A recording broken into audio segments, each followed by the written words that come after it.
अभी तक हम ये स्ट्रक्चर बैलेंस की बात कर रहे थे। स्ट्रक्चर बैलेंस में हमने क्या क्या देखा था, फॉर्म्स ऑफ स्ट्रक्चर की बात की थी, जिनमें से हमारा क्या था, पहला कास्ट सिस्टम। जो कास्ट सिस्टम के विषय में देखा था, कैसे आर्टिकल नंबर 17 उसको एबॉलिश करता है।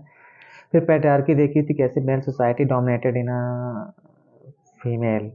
एंड थर्ड हमारा क्या था, कम्युनलिज्म। कम्युनलिज्म जो हमने देखा था, कैसे पहले कंट्रियाँ क्या करती थी, बिजनेस के नाम पर दूसरे देश पर अटैक कर लेती थी। लेकिन अब न्यू फॉर्म्स ऑफ ग्लोबलाइजेशन वही उसी का रूप लेकर के आया हुआ, जो क्या करता है, वो दूसरे देशों पर अपने आप को स्टैब्लिश कर लेता है। देखा भी था कैसे, हमने किसका एग्जांपल लिया था, यूट्यूब वगैरह का एग्जांपल दिया था, और भी कई सारी कंपनियों का एग्जांपल दिया था, जिससे क्या कर सकते हो, उस देश को आसानी से कैप्चर कर लेते हैं एमएनसी के थ्रू। फिर हमारा जो फोर्थ है वो क्या है, रेसिज्म। रेसिज्म जो स्पेशली आपने क्लास 9th में जो चैप्टर पढ़ा होगा, नेशनल मंडेला वाला। साउथ अफ्रीका में क्या हुआ गया था, वहाँ पर रेशियल डिस्क्रिमिनेशन चल रहा था, वहाँ पर कलर के बेस पर क्या किया जा रहा था, डिफरेंसेस किए जा रहे थे। तो यहाँ पर भी रेसिज्म कहता है, वन रेसिस ग्रुप कहता है हॉन्टेड बाय, कहता है एक्सप्लोइटिंग अनदर रेसिस। तो क्या करता है, एक ग्रुप दूसरे ग्रुप पर, यानी कि रेसिस्ट, वो क्या करते हैं, अपने आप को सुपीरियर शो करना चाहते हैं, जिससे क्या करते हैं, वो डिस्क्रिमिनेशन होता है सोसाइटी पे। Racial discrimination in south Africa. And कहता है स्लेवरी सिस्टम इन यूएसए। और क्या था, जिस तरह स्लेवरी सिस्टम चल रहा था यूएसए में, ये सब किसके एग्जाम्पल आते हैं, रेसिज्म के एग्जाम्पल आते हैं। जिससे क्या होता है, वो देश सफर करता है इन सब चीज़ों से बहुत ज़्यादा। कम्युनिज्म क्या था, कम्युनिज्म मतलब क्या होता है, डिफरेंस कहते हैं, कम्युनिटी प्रॉब्लम्स लीड्स टू, कहते हैं कॉन्फ्लिक्ट, कहते हैं मोस्ट विक्टिम, कहते हैं कैंसर माइनॉरिटी, जिसमें से बहुत से ज़्यादा लोग कहाँ से आते हैं, जो सफ़र करते हैं वो माइनॉरिटी से आते हैं। तो ये क्या करते हैं, ज़्यादा सफ़र होते हैं। तो महात्मा गांधी ने क्या था, द फर्स्ट सत्याग्रह कहते हैं चंपारण बिहार, अक्टूबर 2 कहते हैं सेलिब्रेटेड एज इंटरनेशनल अहिंसा डे। होता क्या था, तो महात्मा गांधी ने क्या किया था, चंपारण मूवमेंट अपने किया था 1917 में। 1917 में महात्मा गांधी ने क्या किया था, अपना फर्स्ट सत्याग्रह किया, कह सकते हैं पहला मूवमेंट जो महात्मा गांधी का होता है वो कौन सा होता है, चंपारण होता है। उन चंपारण पड़ता कहाँ है, हमारा बिहार में पड़ता है। कहाँ पड़ता है, बिहार में। और महात्मा गांधी का जन्म 2 अक्टूबर को होता है, तो उसी के रूप में किसे मनाया जाता है, अहिंसा डे के रूप में, इंटरनेशनल अहिंसा डे के रूप में मनाया जाता है। तो ये रहा। फिर Gandhi ji demand for the, कहता है अहिंसा, नॉन वायलेंस का एंड पीस। महात्मा गांधी किसकी डिमांड की थी, अहिंसा की डिमांड करते कि हमें हिंसा नहीं चाहिए, हमें हिंसा हो नहीं चाहिए किसी भी तरह से, हमें पीस को मेंटेन करना है किसी भी तरह सोसाइटी में। नॉन वायलेंस को क्या करते हैं, प्रोटेक्ट करते हैं, आगे लेकर के कोशिश करते हैं हमें पीस को मेंटेन कर सके। एंड एंड कहता है मीन्स, और कहता है इम्पॉर्टेंट। ये क्या करते हैं, जो एंड मीन्स और इम्पॉर्टेंट की बात करते हैं कि इससे क्या हो जाएगा, सभी चीज़ें क्या है, इंपॉर्टेंट होती है। इन मीन्स कहता है शुड करेक्टेड वे। जो भी एक्टिविटी होनी चाहिए कैसी होनी चाहिए, एक करेक्ट वे पे होनी चाहिए। बाय अहिंसा गांधी मीन्स नो वन, कहता है इंजर्ड बाय, कहता है वर्ड्स आर डीड्स। किसी को भी, यानी गांधी के अकॉर्डिंग क्या था, हमें किसी भी तरह से किसी को नुकसान नहीं पहुंचाना चाहिए, चाहे अपने एक्शन के द्वारा हो चाहे अपने वर्ड्स के द्वारा हो। हमें किसी को भी नुकसान नहीं पहुंचाना चाहिए किसी भी तरह से। हिज मोस्ट, कहता है फेमस स्ट्रगल वे आर अहिंसा। वो किसको फॉलो करते थे, अहिंसा को लेकर के चलते थे, नॉन वायलेंस को चाहते थे। सत्याग्रह और सिविल डिसोबीडियंस, इन सब की वो बात करते थे। पीस एंड गवर्नमेंट की बात करते हैं। जो हमारा नेक्स्ट टॉपिक है क्या है, पीस एंड गवर्नमेंट, यानी स्टेट की बात। गवर्नमेंट कहता है ऑर्गेनाइज फॉर, कहता है maintaining peace and security in state.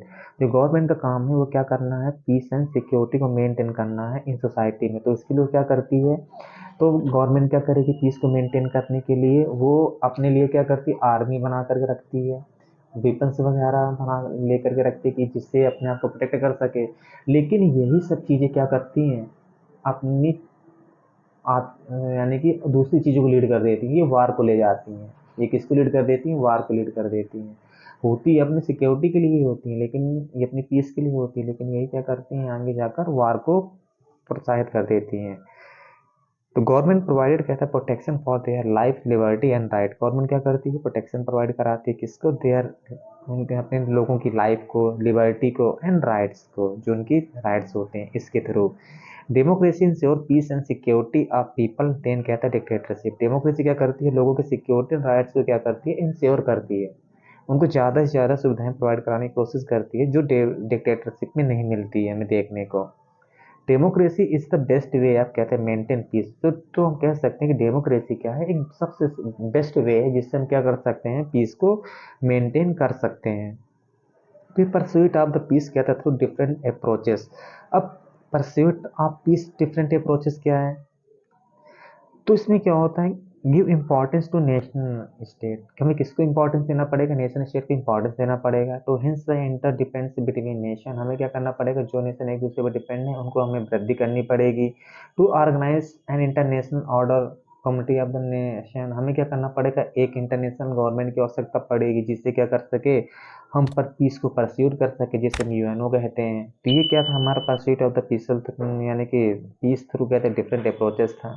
फिर कहते गिव इम्पोर्टेंस तो कहते हैं नेशन स्टेट, और हमें क्या करना पड़ेगा, नेशन स्टेट को इम्पोर्टेंस देना पड़ेगा।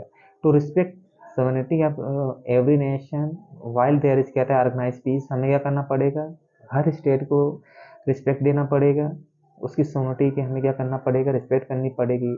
और सोवरेन कहते किसे हैं, जो country internally and externally free है उसी सोवरेनिटी को हमें क्या करना पड़ेगा, रिस्पेक्ट करनी पड़ेगी।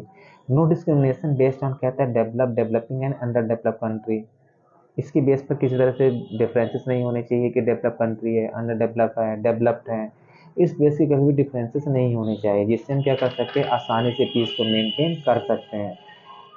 फिर द कंपटीशन बिटवीन कहते हैं अमॉन्ग द स्टेट, फिर कहता है आउटसाइड द रियलिटी, और क्या कंपटीशन लेकर के आना पड़ेगा, बिटवीन द कहता है अमॉन्ग द स्टेट, फिर कहता है आउटसाइड द रियलिटी, हमें क्या करना, कंपटीशन भी लाना की आवश्यकता पड़ेगी, जिससे हम क्या कर सके, इस चीज़ को सब कुछ मैनेज कर सकें आसानी से। तो इस तरह क्या था हमारा चैप्टर पीस था, जिसमें हमने क्या देखा था, कैसे पीस को मेंटेन करने के लिए वार की भी आवश्यकता पड़ती है। लेकिन वार के साथ साथ हमने कुछ एग्जाम्पल देखे थे, Mahatma Gandhi, Nelson Mandela, Martin Luther वगैरह कि इन्होंने अपने देश के लिए बिना वार के भी क्या किया था, पीस को मेंटेन किया था। कार्ल मार्क्स की थ्योरी दी थी, जो हमने कहा क्लास स्ट्रगल की थी, थ्योरी दी थी उन्होंने। फिर हमने क्या देखा था, स्ट्रक्चर वायलेंस देखा था। स्ट्रक्चर वायलेंस में caste system, patriarchy, communism, racism, communism, Mahatma Gandhi, ये सब हमारे थे इस पे। फिर हमने महात्मा गांधी के मीन्स को देखा था, फिर पीस एंड गवर्नमेंट की बात की थी, फिर pursuit of peace through the different approaches हमने देखा था। फिर हमारा लास्ट टॉपिक क्या था, give importance to the nation state. तो इस तरह हमारा चैप्टर क्या होता है, यहाँ से खत्म होता है। Thank you.